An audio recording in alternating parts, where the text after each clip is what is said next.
오늘 이제 이 저녁 시간 우리 지난주에 이어서 계속하여 우리 요한계시록 말씀을 함께 봅니다. 오늘은 요한계시록의 구조에 대해서 이제 같이 말씀을 나누려고 하는데요. 사실 우리가 이 요한계시록은 굉장히 우리에게 굉장히 아주 멀리 있는, 왠지 우리와 좀 거리가 있는 것 같은 말씀이 요한계시록입니다. 요한계시록을 또 즐겨보는 사람들은 주로 이단이나 이런 사람들이 또 아주 즐겨보고, 그래서 저도 신대원 이제 입시를 위해서 준비를 할 때에도 신대원 시험에도 요한계시록은 잘 안 나와요. 그래서 요한계시록은 제껴놓고 여기는 그냥 한 1, 2, 3장 3장 정도까지만 이제 읽고, 그 뒤는 그냥 또 맨 뒤에 한 22장 정도만 읽고, 나머지 중간은 그냥 이렇게 건너뛰고 공부를 했던 기억이 있습니다. 기존의 우리 정통 교회들에서는 좀 가까이 하지 않았던 말씀들 가운데 하나죠.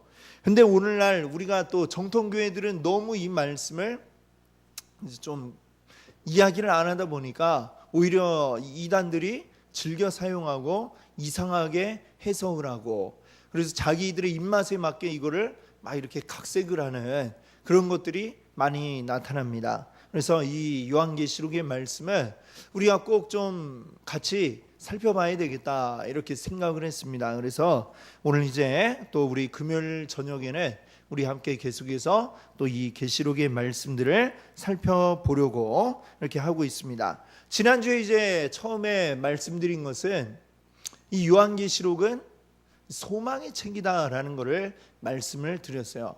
이게 왜 소망의 책이냐?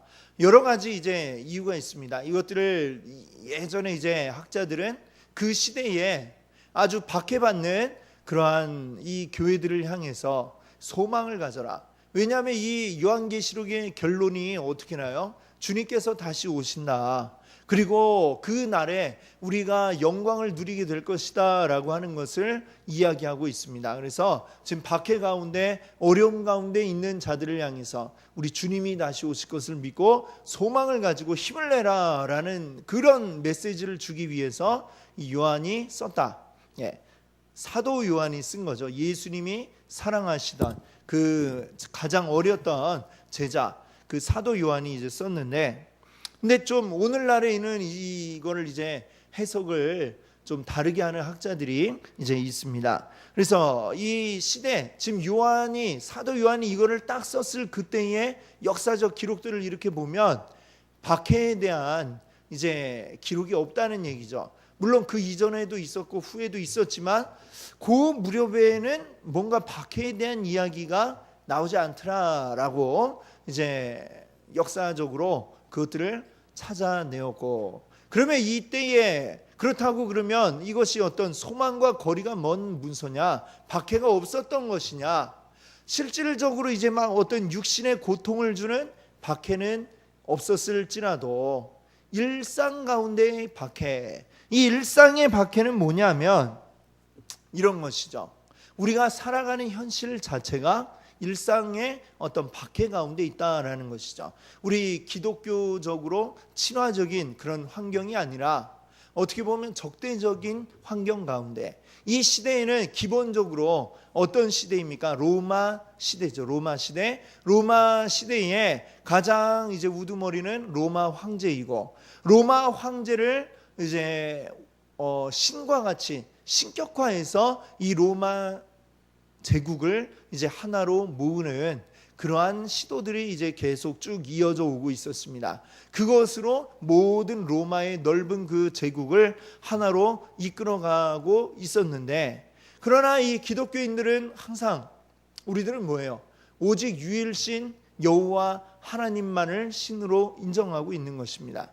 자, 그 환경 속에서 여러 다신교적인 그 많은 국가들과 그리고 로마 황제를 신성시하는 그 환경 속에서 이 믿음을 가지고 살아간다는 것, 이것 자체가 일상적인 박해의, 일상적인 핍박의 그러한 현장 속에서 우리가 살아가는 것이다. 우리와 동떨어진 문화 속에서 우리가 살아가는 것 자체가 굉장히 힘들고 어려운 일인데, 그런 박해들을 끝까지 이겨내서 살아가는 것, 어쩌면 이것이 지금 우리 가운데는 너무나 현실적으로 다가오는, 그래서 이 요한계시록의 말씀이 우리에게 너무나 밀접하게 다가오는 말씀이다, 이렇게 생각이 되어집니다. 우리가 지금 지내고 있는 이 환경이 그렇잖아요. 지금 이 로마 시대에 살아가는 기독교인들의 모습처럼 우리들도 역시 사실은 그 이후로 늘 모든 세기에 다 그래왔죠. 항상 어떤 기독교적이지 않은 문화 가운데서 우리가 지내고 있습니다. 중세 시대는 뭐 좀 예외로 하더라도 많은 그 세상적인 문화와 가치관, 그리고 그 가운데에 우리는 기독교의 신앙을 가지고 또 기독교의 문화를 가지고 우리가 늘상 대립을 하지 않을 수 없습니다. 이게 너무나도 자연스럽게 이게 막 한 대 뒤섞여 있다면은 그거는 우리가 문제가 있는 거예요. 그렇죠? 항상 우리는 갈등 상황 속에 있을 수밖에 없습니다. 믿음을 가지고 살아가는 것, 그리고 이 세상 가운데 우리 믿음을 가지고 살아가는 동안 계속해서 부닥치고 어떤 어려움들, 갈등이 생겨날 수밖에 없는데, 그것이 바로 지금 이 사도 요한이 요한계시록을 쓰고 있는 시대의 상황과 너무나도 비슷하다, 이렇게 생각이 되고요. 그렇기 때문에 이 요한계시록의 말씀이 또 우리에게 이러한 일상적인 박해의 현장 속에 살아가는 우리들에게 반드시 필요한 말씀이다, 또 이렇게 우리가 생각을 해봅니다. 자, 지난주에 그러면서 이제 우리가 이 요한계시록을 이제 읽어야 될 이유에 대해서도 제가 말씀을 드렸습니다. 왜 우리가 요한계시록을 읽어야 되느냐? 모든 책이 서론이 있고 결론이 있어요. 그렇죠? 서론은 앞에 있고 결론은 뒤에 가 있고 이렇게 돼 있는데, 성경 전체의 서론은 뭐냐면 창세기죠. 그리고 성경의 결론은 요한계시록입니다. 우리가 서론을 안 읽고 뒷부분만 봐도 이게 내용이 잘 이해될 수가 없고, 앞에만 읽고 맨 뒤에 결론을 읽지 않아도 이게 제대로 읽은 것이 될 수가 없습니다. 서론부터 결론까지 중간에 다 읽기 힘들다면 서론과 결론을 보면은 우리가 그 책의 가장 중요한 부분을 읽은 것이 될 수가 있습니다. 그런데 그동안 우리는 이 요한계시록 결론 부분을 빼놓고 앞에를 보니까 이게 우리가 복음서를 열심히 읽었는데 복음서만 열심히 읽어가지고는 완성이 되지를 않는 거예요. 왜요? 결론이 여기에 있으니까. 그러니까 복음서, 주님이 우리에게 오셨다. 그리고 사도행전에 보니까 또 주님이 잠깐 우리를 또 떠나셨다. 근데 이게 완성이 되려면 어떻게 해야 됩니까? 주님이 다시 오셔야 완성이 된다라고 성경이 이야기하는 거죠. 다시 오신다는 그 이야기를 어디에서 하고 있어요? 요한계시록에서 하고 있다는 것입니다. 그렇기 때문에 이 요한계시록을 우리가 알아야 되고, 또 이 요한계시록을 보면 교회와 세상의 싸움이 이곳에 나타나는 것을 우리가 봅니다. 그렇기 때문에 이 세상 가운데 살아갈 때 정말로 이 요한계시록을 우리가 뭐 읽고 해석을 할 때 뭐 10뿔 달린 짐승이 우리에게 팍 나타나고 우리를 괴롭히고, 진짜로 그러리라고 우리는 생각을 하지 않죠. 그러면 10뿔 가진 짐승은 뭐냐? 결국 이 세상이 무엇인가를 우리에게 보여주는 것이다. 우리가 이렇게 생각할 수 있습니다. 우리가 성경에도 이제 요한계시록에 나오는 너무나도 유명한 거 있잖아요. 그렇죠? 안 믿는 분들도 다 알고 있는 뭐 666 이런 거. 666이라는 숫자 자체가 뭐냐면 바로 이 세상에 어떤 하나님을 대적하는 것들을 나타내는 대표다라고 이야기할 수가 있습니다. 나중에 우리가 이게 또 말씀 가운데 나올 때 또 자세하게 살펴보겠지만, 666이라고 하는 거는 또 이 10뿔 달린 짐승은 굉장히 이름도 보면 적그리스도라고 하잖아요. 적그리스도. 예, 그리스도에 대해서 이제 적대적인 관계에 있는 것인데, 이것이 또 오묘하게도 그런 아주 대적하고 있음에도 불구하고 굉장히 예수님을, 그리스도를 카피하고 있다는 것을 우리가 알 수가 있습니다. 거의 뭐 카피해가지고 비슷하게 말하자면 유사품, 짝퉁과 같이 나타나 있는 게 바로 적그리스도라는 것을 알 수 있죠. 그래서 666이라는 것은 뭐예요? 이 성경에서 7이라고 하는 게 이제 가장 완전수라고 할 때에 하나님이 7일 동안 천지를 창조하시고 그런 어떤 완전함의 그 나타내는 상징이 7인데, 거기에 조금 못 미치는 게 6이라는 숫자 아닙니까? 그러니까 굉장히 비슷하게 보이려고 이렇게 막 비슷하게 하는데 비슷하지 않아요. 뭔가 부족해요. 결여돼 있고, 이런 것이 이제 6이라는 숫자로 나타나고, 그것을 아주 극대화돼서 나타내는 어떤 상징적인 숫자를 666으로, 뭔가 비슷하게 하지만 굉장히 많이 빠져 있는, 비슷하지 않고 전혀 아주 틀린 그런 적그리스도의 모습을 666이라는 숫자로 이제 표현을 해놓은 것이다. 우리 666이 그럼 뭐냐? 이 세상에 있는 어떤 하나를 가지고 이거 666에 대입을 시키려고 하면, 그러면 이제 그 해석은 계속해서 이상하게 빠져버릴 수밖에 없는 것이죠. 다만 이 세상 가운데 존재하는 모든 그런 하나님을 대적하는 것들의 상징적인 그런 모습으로 우리가 생각을 할 수 있겠다. 그리고 그 세상과 우리는 끝까지 싸워서 마침내 승리해야 된다라는 사실을 우리가 알고, 그를 우리가 늘 마음에 기억하면서 싸워나가야 한다라는 것을 이 요한계시록은 이야기하고 있는 것입니다.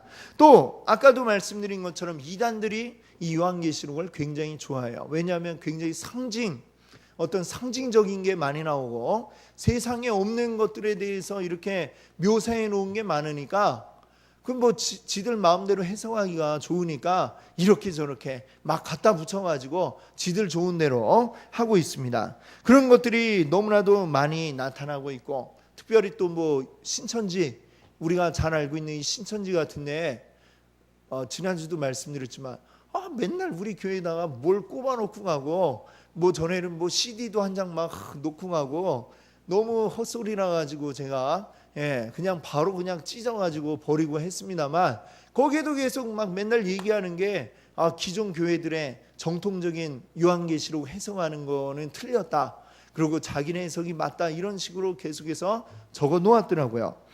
걔들은 그냥 뭐 할 얘기가 요한계시록밖에 없어요.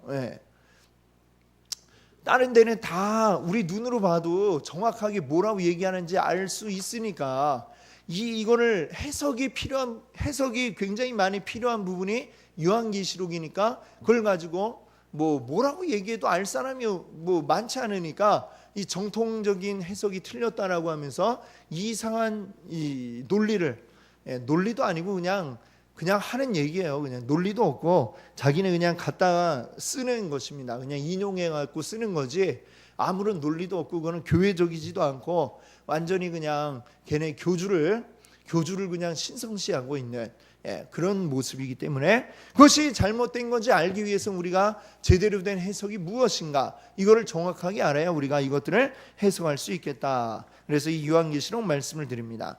이제 오늘은 이제 이 요한계시록의 구조에 대해서 말씀을 드리겠다 했는데, 여러분 이제 나눠드린 게 있습니다. 지난주에 거기에서 이제 요한계시록 구조의 키라고 써 있는 부분을 이제 보시면은, 전체적인 이제 구조를 여러분께 말씀을 드리고 이제 우리가 해석을 하려고 하는 거예요. 이제 조금씩 더 구체적으로 여기에 보시면은 요한계시록에 4번에 걸쳐 가지고 엔 푸뉴마티라고 하는 이 원어에, 그건 뭐냐면 이제 쉽게 얘기하면 성령 안에서라고 하는 그러한 의미를 가진 말입니다. 근데 이게 4번에 걸쳐서 나오고 있어요. 어디에 나오냐면 여기 적혀 있는 구절들, 계시록 1장 10절과 또 계시록 4장 2절, 또 17장 3절, 21장 10절, 여기 이제 4번에 걸쳐서 나오고 있거든요. 근데 성령 안에서 이제 그 다음에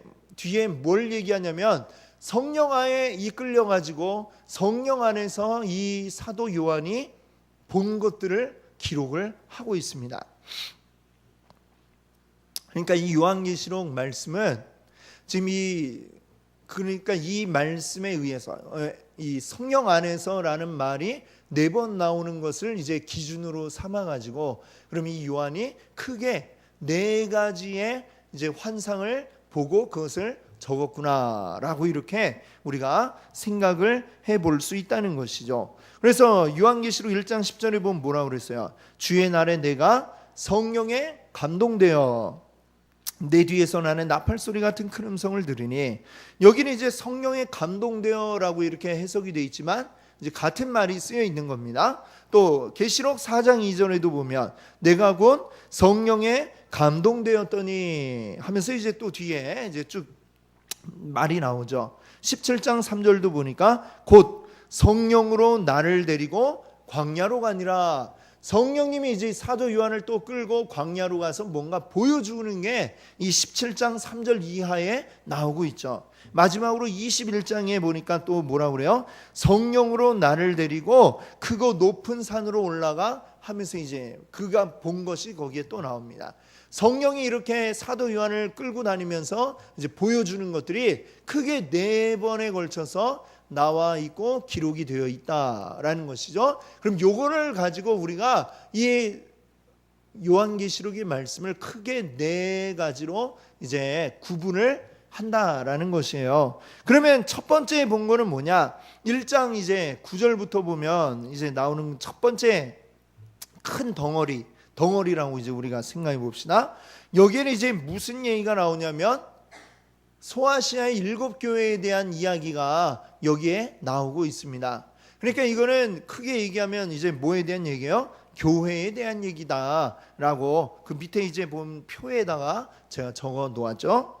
그럼 두 번째 이제 4장 2절부터 나오는 거기에서 성령에 이끌려 가지고 사도 요한이 본 것은 뭐냐? 여기는 이제 좀 양이 많아요. 그래서 이거는 4장 1절부터 16장 21절까지가 이 두 번째 본 그 덩어리에 해당이 되는데 여기는 이제 보면 무슨 얘기가 나오냐면 이제 재앙에 대한 이야기가 나오고 있습니다. 그래서 7인 재앙, 또 7 나팔 재앙이 나오고 또 7 대접 재앙이 나오고 이 여러 3번에 걸친 재앙의 시리즈가 이제 나오고 있는 것을 봅니다. 근데 이 재앙에 대해서 지난주에 이제 이게 계시록이 소망의 책이다라고 말씀드리면서 왜 소망이라고 했냐면 이 재앙이 내리고 굉장히 무섭잖아요. 무서운 얘기들이죠. 근데 이게 우리 믿는 이들에게 주시는 재앙이 아니라 세상을 향한 재앙이다 이렇게 말씀을 드렸습니다. 하나님을 떠나 있는 하나님을 대적하는 이 세상을 향해 내려지는 재앙이 지금 7인, 7 나팔, 7 대접의 재앙이다라고 하는 것이죠. 그러니까 이것은 지금 어디에 대한 이야기예요? 세상에 대한 이야기다라는 것입니다. 그래서 이 제2환상에다가 세상이라고 이렇게 적어 놓았습니다. 표에. 그렇죠? 그 다음에 17장부터 보면 세 번째 이제 환상이 나오죠. 그 세 번째 환상에는 어떤 얘기가 나오냐면 큰 성 바벨론에 대한 이야기가 나오고 있습니다. 이 큰 성 바벨론은 사실 이제 구약 시대에는 이 바벨론이 어떤 거예요?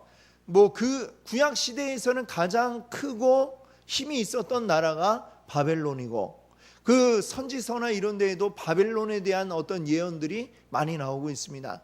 가장 강력한 힘을 가지고 세계를 제패하려고 했던 그런 말하자면 이 세상에 가장 이 힘이 모여 있는 그곳을 이제 바벨론이라고 이야기를 하는 것이죠. 그 바벨론에 대한 이야기, 결국 이 바벨론에 대한 이야기는 결국 뭐예요? 세상에 대한 이야기가 되겠습니다. 그래서 여기에서 이제 세 번째 환상도 세상에 대한 이야기다라고 하면서 또 다시 세상에 대해서 이야기를 하니까 여기 보면 이 1환상, 2환상 그 앞에 보면 A, B 했는데 세상에 대해서 또 이야기하니까 이거는 B-라고 이렇게 표시를 해 나왔어요. 그것이 이제 끝나면 바벨론이 결국 멸망하는 것으로 끝이 나죠. 세상은.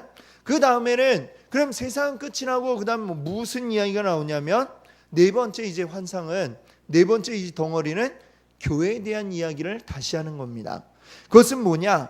이제 새 예루살렘 세상이 완전히 끝이 나고 하나님이 다시 오심으로 주님이 다시 오심으로 우리에게 이루어질 새 예루살렘 완전한 하나님의 나라 그 하나님 나라의 영광을 이제 나타내는 게 마지막 부분이 되겠죠. 그래서 이 재환상도 역시 교회에 대한 이야기다. 살아남아 있는 이 교회들에게 주시는 이 메시지가 나오고 있는 거죠. 그래서 이거는 다시금 이제 또 다시 교회에 대해서 이야기를 하니까 A 다시. 그래서 전체적 구조를 보면 이제 A, B, 그다음에 B 다시 A 다시 이렇게 해서 세상 아니죠. 교회, 세상, 그다음에 세상, 교회로 이렇게 딱 구성이 되어 있는 것을 우리가 봅니다.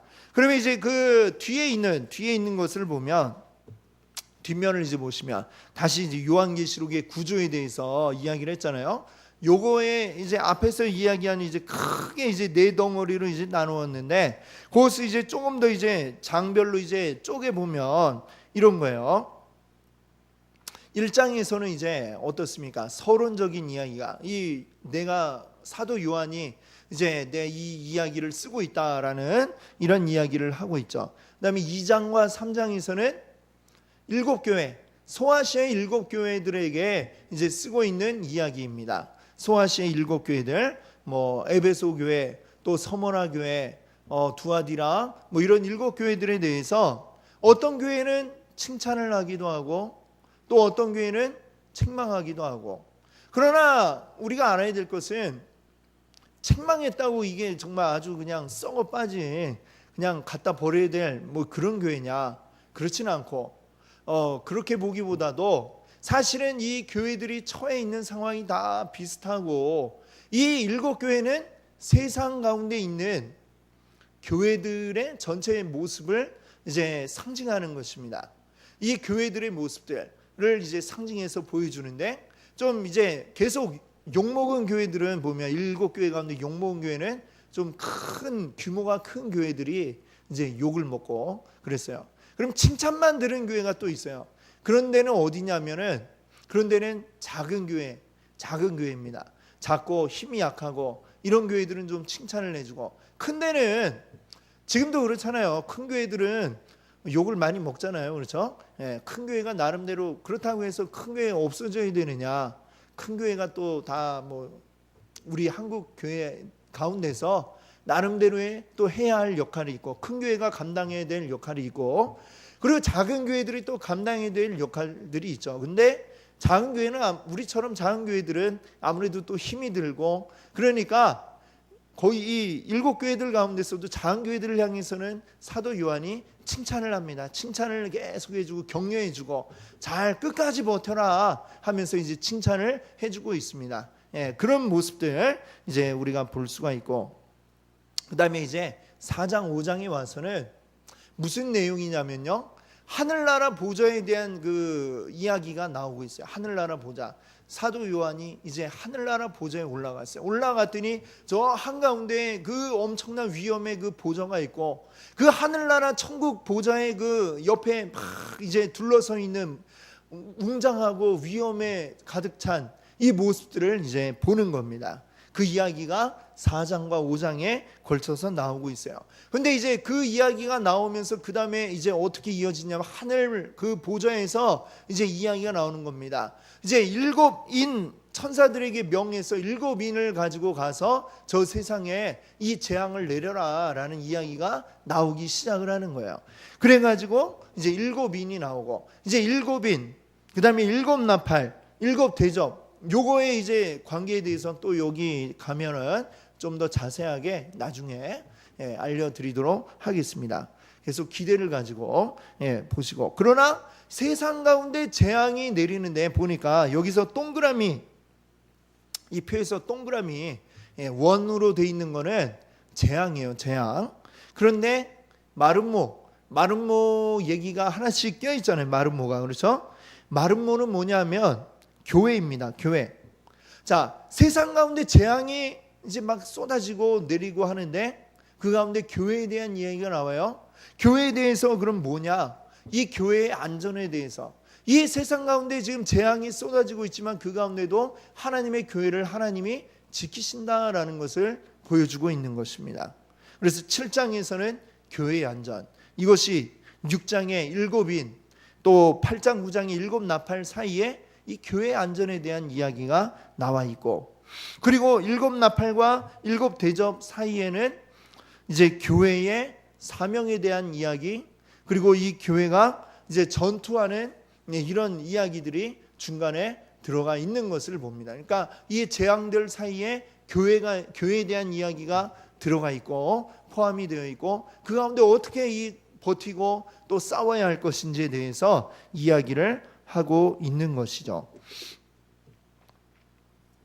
그리고 이렇게 해서 16장까지 이제 이 얘기가 끝나죠. 이 앞에서 우리가 본 거에 의하면 두 번째 이제 환상 본 것이 이제 여기까지 해서 끝나요. 세 번째 환상이 이제 17장부터 나오는데 거기서는 이제 무슨 얘기냐면 세상에 대한 이야기죠. 세상 바벨론, 하나님께 대적하고 자기가 하나님인 것처럼 이렇게 맞서고 있는 이 세상을 향한 하나님의 심판이 나타나는 것입니다. 그것이 바로 이 17장, 18장에 그렇게 하나님께 대적하더니 결국에는 망해버리는 것이죠. 그렇게 하고 19장에서 어떻게 돼요? 그리스도의 재림. 여기 X라고 되어 있지만 이것은 이제 헬라어에서 그리스도를 이제 그 헬라어에 영어로 치면 X처럼 생긴 문자가 있습니다. 그걸 이제 카이라고 부르는데 그래서 이제 X라고 되어 있는데 X 재림 안 한다 이게 아니라 그리스도의 재림이다. 이걸 나타내는 거예요. 그래서 그리스도의 재림 19장에서는 그리스도께서 다시 오시고 그게 뭡니까? 그럼으로써 하나님의 나라가 완전하게 이루어지는. 그래서 하나님의 나라는 우리가 알아야 될 게 있습니다. 이것도 굉장히 또 중요한 개념이지만 이미 하나님 나라가 우리 가운데 임했다. 예수님 말씀 보면 이미 너희 가운데 임하였느니라 이렇게 말씀하고 계시잖아요. 그런데도 불구하고 그러나 아직 이거는 완성된 게 아니다라는 거죠. 그럼 지금 오늘날 그 사이에 있는 완전히 완성되는 건 언제예요? 지금 이 요한계시록이 이야기하는 것처럼 그리스도께서 다시 오실 때 완전하게 완성이 된다 이거죠. 그리스도가 처음 오셨을 때 하나님 나라가 우리 가운데 임했고 그러나 임했으나 아직 완전하지 않고 완성이 되는 것은 다시 오실 때 완성이 되고 우리는 지금 그 중간 사이에 우리는 살아가고 있는 것입니다. 이 사이에. 그럼 우리 요 가운데는 뭐예요? 계속 하나님의 나라가 완성이 되어 가고 있는 가운데 있다 이거죠. 그 일에 우리 하나님의 백성들이 사용이 되는 것이고 하나님의 나라가 완전히 임했으나 완전하게 임한 것은 아닌 요 사이에서 우리는 우리 이 교회가 하나님의 나라다라고 이렇게 말씀드리지 않았습니까? 하나님의 백성들이 모여있는 이곳이 곧 하나님의 나라예요.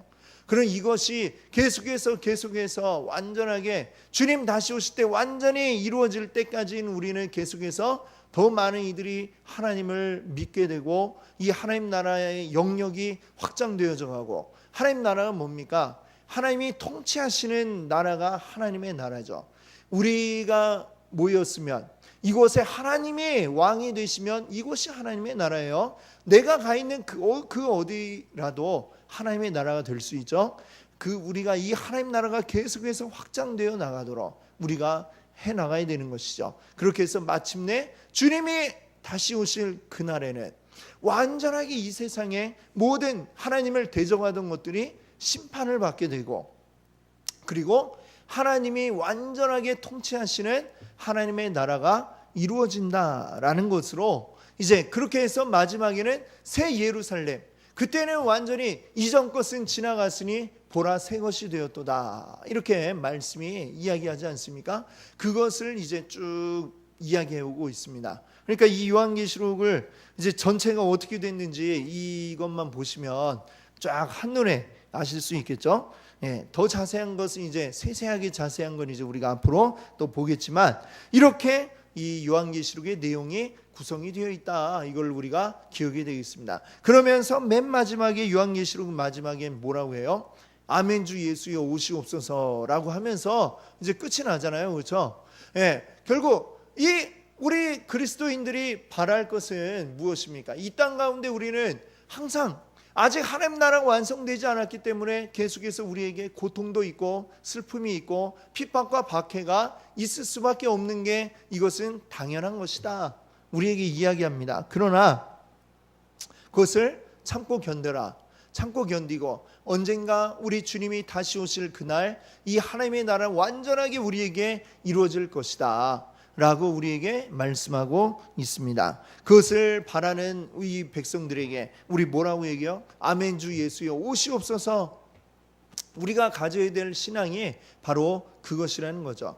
우리가 이 세상 가운데 살아가지만 이 세상이 영원하기를 바라고 이 세상 영원할 것처럼 그렇게 살아가는 게 우리 믿는 이들의 모습이 아니라 이 세상은 언젠가 끝이 난다. 이걸 늘 기억하면서 우리가 영원하게 있어야 할 곳은 여기가 아니라 하나님의 나라라는 것을 우리 바라면서 기억하면서 또한 이 땅 가운데서 하나님의 나라를 이뤄가는 게 우리 성도님들의 해야 할 우리에게 주어진 몫인 줄 믿습니다. 이 전체적인 이것들을 우리가 기억하면서 앞으로도 계속해서 또 요한계시록 말씀을 통해 또 큰 은혜 누리시는 우리 성도님들 되시기 바랍니다.